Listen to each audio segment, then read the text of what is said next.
I'm Marissa Norcross. And I'm Dave Freund, and this is The Next Page. Marissa, how are you? I'm good. How are you? I'm really well. I'm doing really well. I think I've finally kicked the cold. Now, as I said that, I'm going to end up coughing. But no, I feel really good. I'm sitting here in my home office with a fresh balsam candle burning. Oh. So I have the pine scent. You know, it's the most wonderful time of the year. Yes. And I have a bottle of Perrier next to me. So fancy. So it's pretty nice, you know? I could get used to this. I got pumped up for this recording by listening to some Christmas classics. So there you go. Yes. I've been listening. You'd be proud. I have been listening to a lot of Christmas music lately.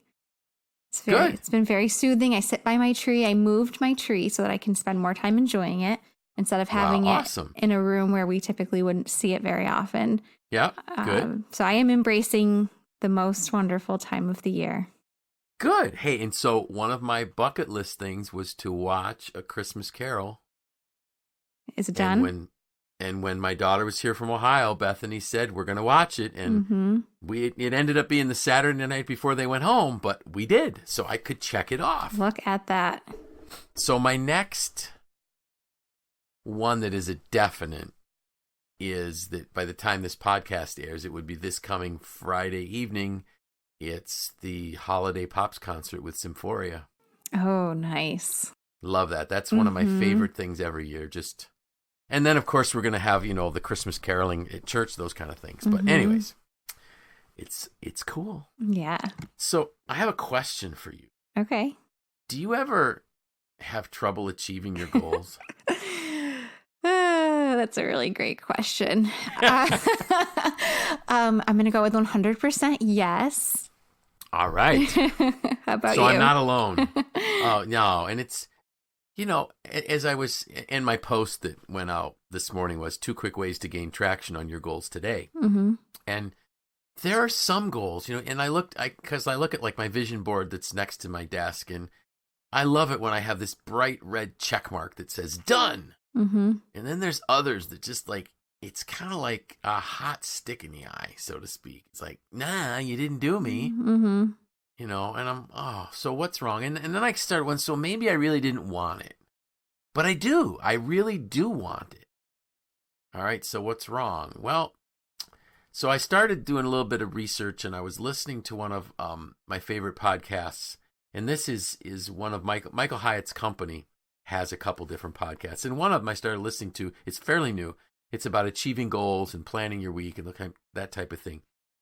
And they said in this one podcast that sometimes goals can become like so big or so abstract, even though you feel you've defined it really well, and maybe you have, but it's just too big. And you have trouble achieving it. And they said, create habit goals. And that's pretty cool, because I remember writing, it might have been one of the first posts that I ever sent out was on good hypocrisy. Do you remember that one? Oh, yes. And basically that was kind of like you act your way into doing what you want to do. Like maybe I'm not as good as I want to be, but if I continue to do it, I'll get better type of thing. And the point there was to create success habits in your life. So I've known this all along. I just kind of missed it.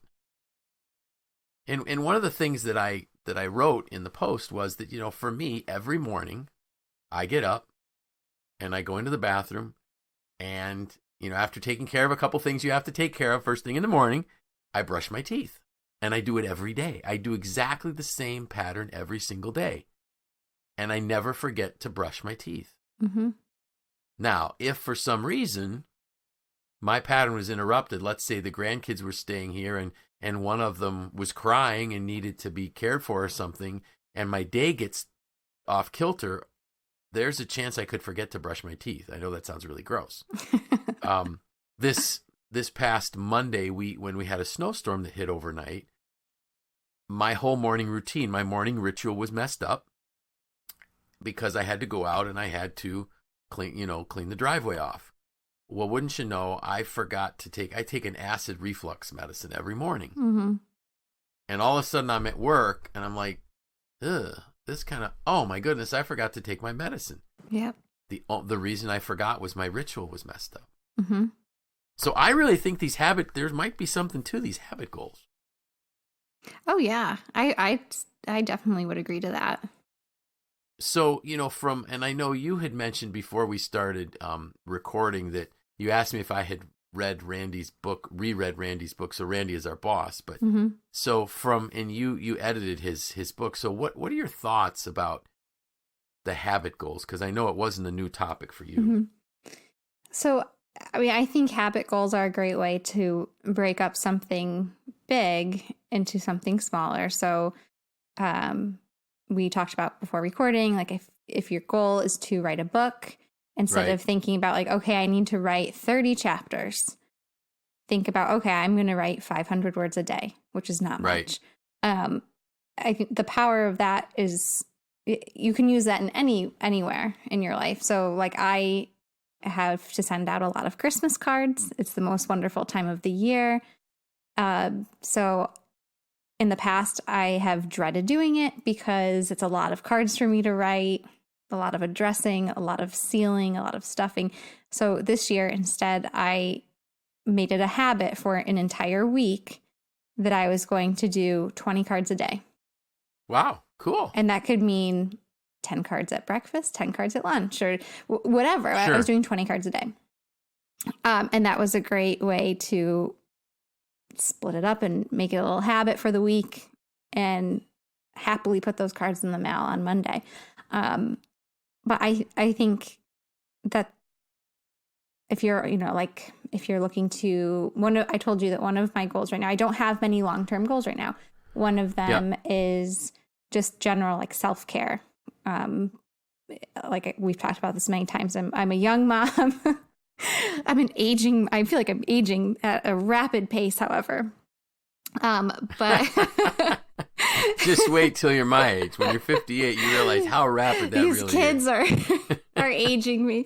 But just finding ways to build those habits into my daily life. So like if you're trying to be healthier, maybe setting some fitness goals and like, okay, I know that I'm not going to exercise 7 days a week, but if I can commit to 3 or 4, whatever, like having those habits that within a year, those 3 or 4 times a week will really add up by making that a small habit.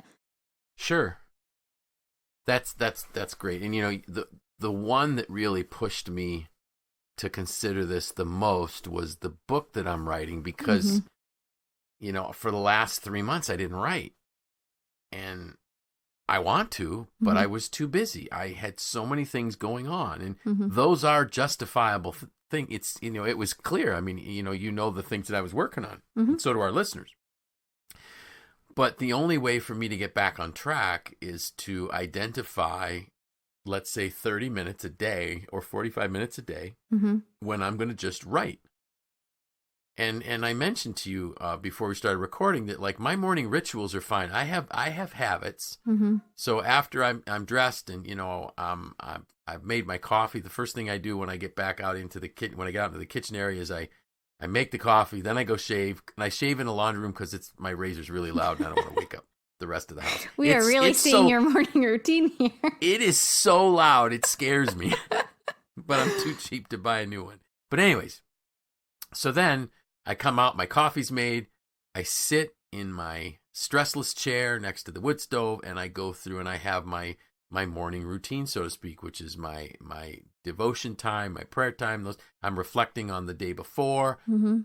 And that happens every morning, Monday through Friday, without a hitch. And oftentimes even onto the weekends, unless someone gets up before me. And I used to think that that's a problem. No, that's just life. So rather than beating yourself up when your habit goal can't be maintained every single day, you just track when you do it. And I do track it. So I do track, my reflections and those type of things and my gratitude and reading my daily affirmations. So I do track it on an app so that I can see, days that I missed it. But I think the key is to understand you just got to create that ritual piece, that habit And so for me, I'm thinking that what I just need to do is extend that time and write before I go to work. Well, and so it's really funny that you use this as your example, because everything like this podcast and what you write for this podcast and for your weekly posts and emails, those were once habit goals, right? Essentially, that are now just like your daily routine. It's life. And so you say that, when you started, you said that you haven't written anything, but in reality, you do. You write so much. You write. That's true. For this weekly, you write for the newsletter monthly, you write for our magazine annually. And it's like at first those things were new and different and challenging, and and you had to create those habits. But now you've never missed a weekly email or blog post, and we've never skipped a beat or a week or anything on this podcast. So it's just building those in so that they quickly become just like part of who you are. Right. So let's chew on why I haven't missed a weekly post, because it's been every Wednesday since I think October of 2016. And then we've never missed a podcast. This would be our 130th episode. Yeah, 130th episode. So we've done, one has come out every single week for 130 weeks. So why haven't we missed it? Well, I'm not going to let you down. And you're not going to let me down. Exactly. And that's what it is. Yeah. I know that before the podcast, it was, I tried to get you my writing by Monday morning so you would have time to edit it for Wednesday. Well, now with a podcast, we have to be at least a week ahead. Then I also had people that would say to me, hey, I really appreciate the emails that I get every Wednesday morning from you. And then we heard people saying, really appreciate the podcast. And so all of a sudden, there's this accountability piece where you and I don't want to let each other down. And we don't want to let, on the email part, our members down.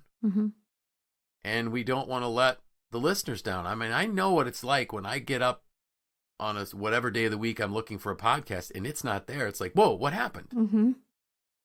Now, the ones that I've been following now is they literally, they're as religious about it as we are. But there were some that I used to listen to that, like, they would just skip a week. Like, you can't skip a week. Yeah. People expect it to be there. Well, and I think also, which you mentioned briefly before I interjected with this, was that we measure this. So that's part of what I do as the communications manager for MACNY. Excuse me, is that I keep track of what we're doing and report out. So while that's a little bit different because it's at the staff level, we do measure and track what we're doing, which keeps us on the right path. Yep. Exactly. So it's the tracking, it's the accountability, it's the reporting out. Share with someone the habit goal that you want to work on. If you use an app for tracking it, if you use an app like Coach.me, you can select a buddy that will be able to see your tracking. I know that Randy and I had done that for a while where he had access. I don't know if he still even looks at it because he never says, hey, good job. And I'm not asking him to, but that might be what it takes. So maybe, a spouse can help, a best friend can help if there's something that you're really, really geared toward working on. The other part of my post talked about triggers. And time triggers is one thing I've heard. Another one I've heard is activation triggers. So the reality, if we think about like the brushing teeth, the trigger is getting up in the morning and walking into the bathroom. That's the trigger. For me, the trigger to not forget to take my Dexilant for my acid reflux was when I was getting my coffee ready and I would grab like a breakfast bar. I opened the cupboard in the kitchen and that's where that pill is, so to speak. Mm-hmm. But as soon as the triggers got messed up because something else happened, I forgot. It's interesting when I looked at some of the activation type triggers. So one of them that I read where someone wanted to make sure that they were leaving work at a certain time, they literally used smart plugs or smart lights so that about 30 minutes before they wanted to leave, the lights started to dim. Mm-hmm. And so literally, you're going to have to leave because it's dark. Mm-hmm. It was interesting. So when I was having my coaching session, actually, no, it wasn't a coaching session. It was my review today. And I was talking with Randy about the book because he's saying, so where are you on it? How are you doing? I know you want to accomplish it. What's going on? And I made the comment, well, the problem is, and as I said the problem, I heard the solution in my head. Mm-hmm. The problem is that in the wintertime, so that I could get distracted upstairs because by that time of the morning, other people would, my wife would be up. And if Tim wasn't, working at the hospital, he would be up when I would typically want to write. So I have to go into my home office to do it. My home office is in the basement. And in the wintertime, we supplement our heat with wood and we track how little our furnace runs because we're running a wood stove. So my office is cold. Well, all I got to do is put my little space heater on a smart plug and have it turn on 15 minutes before I want to go in my office. Mm-hmm. So again, it's an activation trigger. It's going to be there. Now, I'm going to say, wait a minute, if I'm actually burning electricity to warm my office, I am going to use it. I'm not wasting that. So those are the kind of things you've got to find something that you can do to set a trigger that gets you to do the habit. And the point is that we develop triggers because willpower just isn't going to cut it. Mm-hmm. Because it's, I'm going to write. No, it's too cold. No, it's too dark. No. Figure it out, set the trigger up, and you can make it happen. Mm-hmm. And I'm excited to try this. I still this morning was struggling with the space and the warmth but I figured that out this morning. Yep. So now if I just go, let's say to Costco or Home Depot and pick up that smart plug, Google can have my office warm when I want to go downstairs and write. I think it sounds to me like it's that simple. Now, you're going to have to hold me accountable, or our listeners can, to say, hey, how are you doing? Are you keeping up with what you said you were going to do? Because my goal right now is really that, all right, I need to write 5 days a week. Mm-hmm. In addition to the other 5 days a week that I'm writing, but working on the book 5 days a week. Mm-hmm. And if I can do 500 words a day, that's 2,500 words a week. If I'm doing it 5 days a week, 10 weeks, that's a significant part of the book. Mm-hmm. So that's my goal, to spend those 30 minutes to 45. I have 45 that I could play with. Mm-hmm. And so one of the things I also discovered was that I actually have a habit that isn't serving me well. So that might be a good thing to talk about here too. Yeah. So there are bad habits. From the time I was a toolmaker's apprentice, I realized that I had to get up early and go to work. Mm-hmm. And I remember my first day at MACNY, I never stopped to think about what time the office opened. So I got in the parking lot at like 7:30 or something, and I went and the door's locked. I don't have a key. And I don't know how long I waited till I think Cindy came and opened up, and then thankfully she gave me a key that day. But for whatever reason, I'm thinking unless I'm off-site training or coaching, that at least by 7:30 in the morning, I've got the door unlocked and I'm in the office. Mm-hmm. Our office hours are 8:30 to 5 something, I think. Yep, 8:30 to 5. So what am I doing there an hour early? It's a habit. And that's when, Randy was saying to me, so why are you here? I don't know. So either I go there and write, or I take that time and I write at home. Mm-hmm. And I think I'd like to try doing it from home first.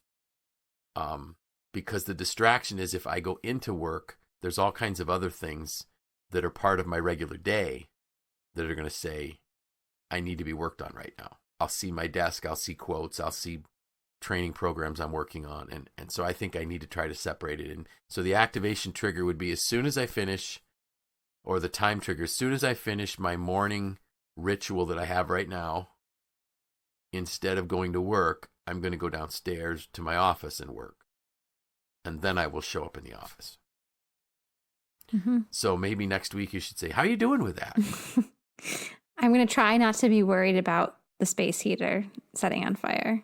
Oh, well, don't worry. You know, Tim's room is downstairs, and we have a fully finished basement, and there's a full bath, and so he has a space heater in his bedroom. He has one in the bathroom. They're all on smart timers or smart switches or something. Good. Or a lot of times he'll say, Google, turn my bathroom heater on, or Google, turn my bedroom heater on. Because all I could think about was is the house burning down. No, they're all very safe. They're all very safe. I got annoyed with one because I picked it up to turn it on and it wouldn't turn on. And then I realized I was holding it at like a 15-degree angle or something. And will only work if it is sitting stable. Oh, good. It's a smart space heater. They're smart space heaters. They're not dangerous. Okay, good. I can sleep tonight. Goal. Yeah, you can sleep tonight. And, some people worry about the fact that my wood stove's burning all night while we're sleeping, but it's fine. Been using it for 30 some years. Yeah, we do that too. And so the trigger there is when it starts getting, the activation trigger is when I start getting cold. Oh, go put another log on the fire, right? Yeah. Mm-hmm. So I think this is something people should try. If you need to get traction quickly, instead of struggling with this goal that is too monumental, just ask yourself, what could I do every day that moves me in the direction of my goal? And then you have to track it. Now, I've already talked about the coach.me, mm-hmm. and I just saw an app, but I haven't, maybe this link is called Habit Bull. Smash through your goals. I'm looking at it right now. Easily break bad habits like smoking, drinking, or nail biting, or build positive habits like fitness, meditation, or reading. You know what I'm going to do? Ask me about this next week. I'm going to download this app and see if it's any good. All right.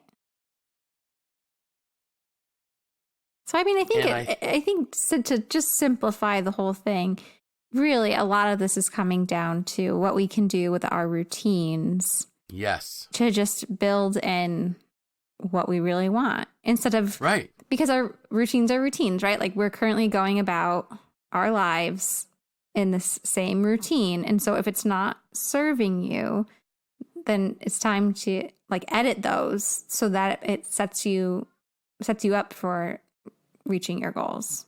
Right. Exactly. Look at what you're doing as you go through your day. Mm-hmm. If it's not moving you in the direction of your goals, stop doing it and replace it with something that does. Mm-hmm. And take those big goals, saving, the smartest people are the ones that begin to save for retirement when they're young. Mm-hmm. It's also probably not a very large number of people percentage-wise, because a lot of times you can't. But if you would just save a little bit every week, when you get to retirement, you won't be worrying about finances. Mm-hmm. I wasn't that smart, and I'm not worrying about finances. I just have to work till I'm 90. No, I'm just kidding. But the point is that, starting small builds momentum, and any action that you do on a daily basis compounds, mm-hmm. whether it's positive or negative actions, because they, both are there. They're both positive and negative. But I like that. Just examine our day, figure out what can we replace. And really, I think there's a lot of significant ground we can cover as individuals toward our goals if we simply make a habit out of mm-hmm. little bits. So would you consider your seasonal bucket list a habit goal? Yeah. I mean, yeah, I think you're doing it every is. Season now. You're doing it every season, and yeah, I'd say so. And so the reason why you did it, your goal was to have a full life, mm-hmm. enjoy things, Now, if you think about that, having a full life, having a meaningful life, enjoying my family, those are wonderful, lofty goals that are somewhat nebulous, if that's the right word. Right. I was going to say like abstract, but yeah. Abstract, yeah. But you were able to break it down into things that you do 4 times a year. Is you and you track it. And we're taking pictures of it, so we're recording the evidence. Recording the evidence, yes. So that the evidence of meeting our goals and success, I think that's a great example. Yeah, you know, maybe I that's didn't a nice think of tangible that, one really for people to think about. Yeah. Yeah. And cool. and like we break it down even further. So while it's like a seasonal list, we look at it regularly and say, okay, like what can we accomplish this week and what can we accomplish next week? And we just check things right off. Perfect. Now, this morning, I was certain that I would remember what I was going to write about for next week. And I forgot. It was really good this morning. That's okay. My memory standards are low. And then I got into work, and it's like, what was that? Because it hit me when I was driving. So oh, yeah. I'm going to have to go back through, like, rethink my ride to work and think about what was I listening to that, because it was really good, and it's gone. So I have no idea what we're going to talk about next week. That's okay. Any special weekend activities? Nothing planned yet. We were actually just talking about this over dinner, trying to figure out what we were going to check off the list this week. Cool. Yeah. How about you? Yeah. No. So this week, of course, as we're recording, it's a week before the folks hear it. So this weekend is kind of open. But I had mentioned to you before that I have a birthday present that my daughter has asked me to make for my granddaughter. So I'll probably get a good start on that Saturday. You know, and then Sunday's church and have the family over. So that's a habit goal that I've had for most of my life, so to speak. So, but yeah, it's the most wonderful time of the year. And take the time to just, you know, smell the smells of the season, see the lights of the season, and make the most of it, because it's going to be gone real quick. Real quick. All right. With that, I'm Dave Freund. I'm Marissa Norcross. And this was The Next Page.